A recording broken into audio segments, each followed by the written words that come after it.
அரசனுக்கு அறிவுரை சொல்ல வேண்டாம், நீங்கள் கேட்டால் ஒழிய. அரசன் வந்து உங்கள்கிட்ட சொல்கிறேன்னு வச்சுங்க, நீ இதை பற்றி என்ன நினைக்கிற அப்படின்னு கேட்டீங்கன்னா நம்ம சொல்லலாம்.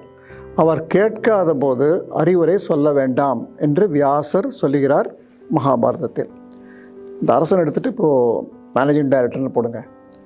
மேனேஜிங் டைரக்டரோ அல்லது சிஇஓ வாட்டவர், அவர் கேட்காத போது அவர்கிட்ட நீங்கள் ஒரு அறிவுரை சொன்னீங்கன்னா உங்களையே திருப்பி அடிக்கும். அது இதுக்கு நான் ஒரு சின்ன உதாரணம் மட்டும் சொல்லிக்கிறேன், உண்மையாகவே நடைபெற்றது.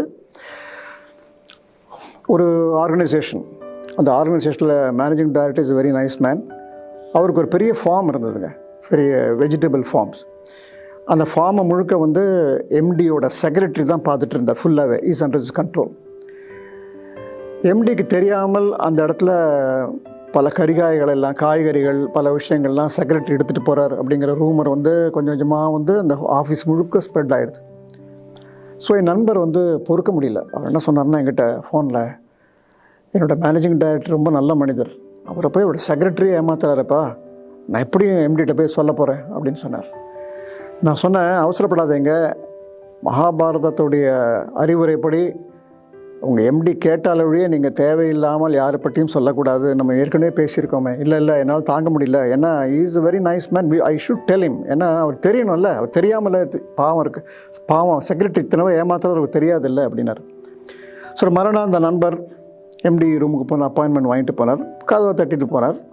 உட்காரணும்னு உட்காண்டார். என்ன விஷயம் அப்படின்னு கேட்டார் எம்டி.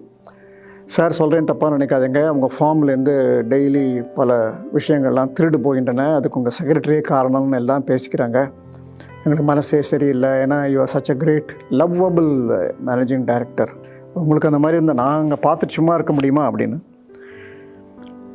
எம்டி என்ன சொன்னார்? வியாசருக்கு தெரியுதுங்க எம்டி என்ன சொல்ல போகிறாருன்னு சொல்லிட்டு. எம்டி சொல்கிறார், பாருப்பா, என்னுடைய செக்ரட்டரி என்னென்னலாம் செய்கிறார், காய்கறிகள் எத்தனை டெய்லி போகிறது, எத்தனை கத்திரிக்காய் போகிறது, எத்தனை வெங்காயம் போகிறது, இன்ஃபர்மேஷன் வரை எனக்கு தெரியும். ஆனால் நான் இதுவரை யாருக்கும் சொல்லவும் இல்லை, அதை பற்றி நான் கவலையும் படலை. ஏனென்றால் என்னுடைய secretary, I need him so much, is working very hard for me.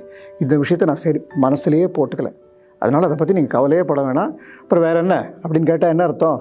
வெளியில் போகுன்னு தான் அர்த்தம். ஸோ இங்கே என்னுடைய நண்பர் தலையை அப்படியே தொங்க போட்டுட்டு வெளில வந்தார். பாருங்கள், நல்லா பாருங்கள், 5000 ஆண்டுகளுக்கு முன்பாக வியாசர் இந்த சைக்காலஜி என்னடா கண்டுபிடிச்சிருக்காரு பாருங்கள். தேவையில்லாமல் நாமே போய் ஒருத்தரை பற்றி நல்லதோ கெட்டதோ எதுவுமே சொல்லக்கூடாது, அன்லஸ் யூ ஆர் ஆஸ்க்ட்.